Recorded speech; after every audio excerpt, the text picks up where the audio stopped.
ये पहला ट्वीट है अमेरिका की सरजमीन पर पहुंचने के बाद। अगले साल तक यूक्रेन की पूरी जमीन पर हमारा झंडा होगा।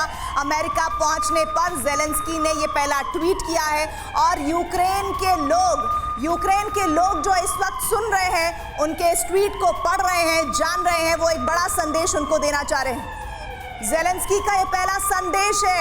ये पूरी दुनिया के लिए क्या मायने रखता है वो तो बहुत अहम है ही, लेकिन यूक्रेन की जनता के लिए एक साफ संकेत अमेरिका की सरजमी पर। और ये सिर्फ और सिर्फ यूक्रेन के लोगों के लिए नहीं, बल्कि जो बाइडेन और पूरे अमेरिका के लिए भी मैसेज है कि आप हमें सपोर्ट करेंगे वेपन्स के साथ, या फिर जिस भी तरह से हो सके तो हम इस लड़ाई को जीतेंगे और अपनी एक एक इंच जमीन वापस लेंगे।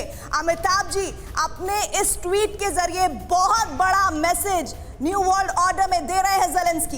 नहीं, बिल्कुल दे रहे हैं। जेलेंस्की को ट्वीट करना और टीवी पे आना ये उनको शोभा देता है, लेकिन मैं हमेशा ये बात कह रहा हूं, न्यू वर्ल्ड ऑर्डर किस बिला पे होगा? क्या वो रूस को खत्म करके चीन को एक नई दुनिया दिखा के उस पर शुरू होगा, या एक हम ऐसी दुनिया शुरू करें या एक शुरुआत करें जहां जेलेंस्की जैसे लोग, जो कि एक पॉलिटिकल लीडर तो हैं, साथ साथ यूक्रेन को युद्ध की इसमें धकेला है, और उसके साथ साथ पुतिन, उनको कैसे टैकल करें? न्यू वर्ल्ड ऑर्डर का मतलब ये भी है दुनिया को कितनी शांत बनाया जाए, कितना शांत बनाया जाए कि दुनिया रहने लायक रह सके। इस तरह से एक रिएक्शन में कर्नल राठौर से भी लेना चाहूंगा। कर्नल राठौर, हमने एक देखा, ये जो ट्वीट है इसमें एक रीडिंग बिटवीन द लाइन है, उसमें बेसिकली ये कन्वे कर रहे हैं कि अगले साल तक ये वॉर खत्म कर देंगे, झंडा उन्हें अपने सारे नागरिकों को वापस ले जाके देना है, ये उनका मेन मकसद है।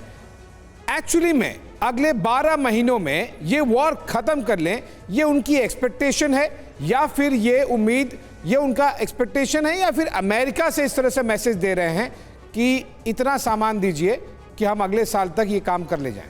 देखिए आशीष, जेलेंस्की वाशिंगटन में उतरते हैं, मिलिट्री अटायर में उतरते हैं, वो ये संदेश दे रहे हैं कि my country is at war.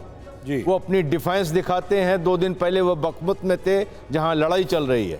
अब यहां से वो कहते हैं कि 1 साल में हम रशियन सेनाओं को पीछे धकेल देंगे, क्रीमिया से भी पीछे धकेल देंगे, ये उनका कहना है। वो एक चीज़ कहना चाहते हैं, यहाँ वो संदेश दे रहे हैं नेटो को और अमेरिका को कि हमारी आप मदद कीजिए, हम रेजिलियंस है, हम में डिफेंस है और हम लड़ना चाहते हैं। इसी बात का अंदेशा था कि ऐसी मैसेजिंग होगी जिसकी पेशबंदी प्रेसिडेंट पुतिन ने पहले ही कर रखी थी।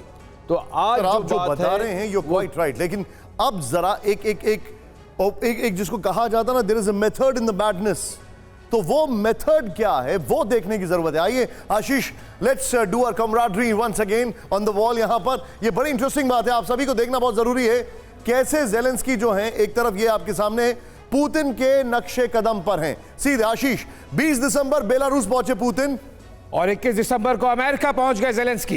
नेक्स्ट चेंज करिए, 16 दिसंबर ऑपरेशन जोन में पहुंचे पुतिन। 20 दिसंबर को बखमुत में जेलेंस्की पहुंचे थे, जहां पर सबसे ज्यादा इंटेंसिफाइड वॉर है। 5 दिसंबर क्रीमिया ब्रिज पहुंचे पुतिन खुद ड्राइव करके। ठीक एक दिन बाद डोनेट्स्क पहुंचे जेलेंस्की,